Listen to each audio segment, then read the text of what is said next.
అసెంబ్లీలో బాలకృష్ణ వైఎస్ జగన్ చేసిన కామెంట్స్ రాష్ట్రంలో ప్రకంపనలు సృష్టిస్తున్నాయి.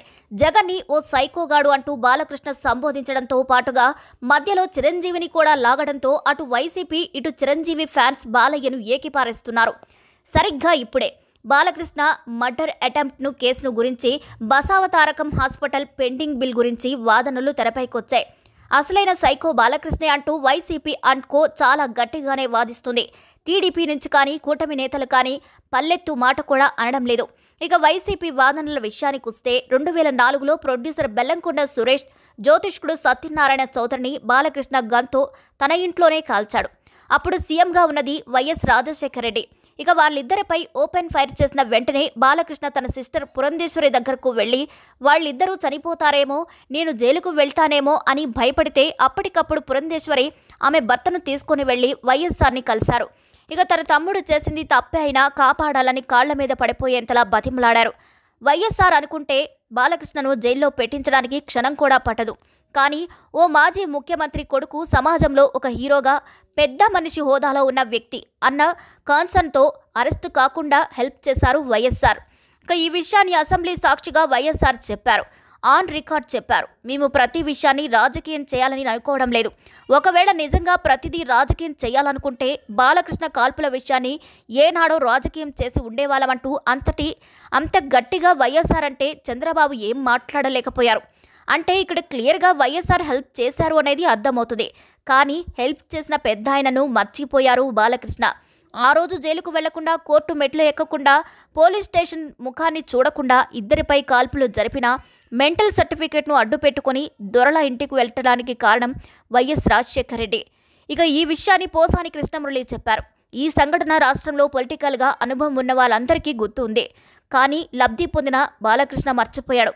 అసలు ఏమాత్రం విశ్వాసం ఉన్నా బాలకృష్ణ ఇప్పుడు అనుభవిస్తున్న ప్రశాంతమైన లైఫ్కు కారణం వైఎస్ఆర్ అని గుర్తుపెట్టుకున్న పెద్ద ఆయన ఫోటోని బాలకృష్ణ ఇంట్లో పెద్ద ఫ్రేమ్ కట్టించుకోవాలి.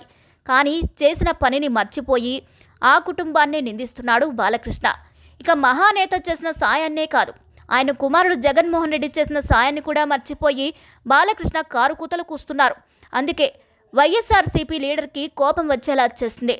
2019 టైంలో టీడీపీ దిగిపోయే నాటికి బసవతారకం హాస్పిటల్ బిల్స్ 5 కోట్లు పెండింగ్లో ఉన్నాయి. గవర్నమెంట్ వాళ్ళదే అయినప్పటికీ బాలకృష్ణ హాస్పిటల్ బిల్ క్లియర్ చేయలేదు. కానీ వైఎస్ జగన్ ప్రభుత్వం రాగానే అప్పటి సీఎం జగన్ వారి స్పెషల్ సెక్రటరీ హరికృష్ణ గారు బసవతారకం హాస్పిటల్ పెండింగ్ బిల్స్ గురించి చెప్పారు.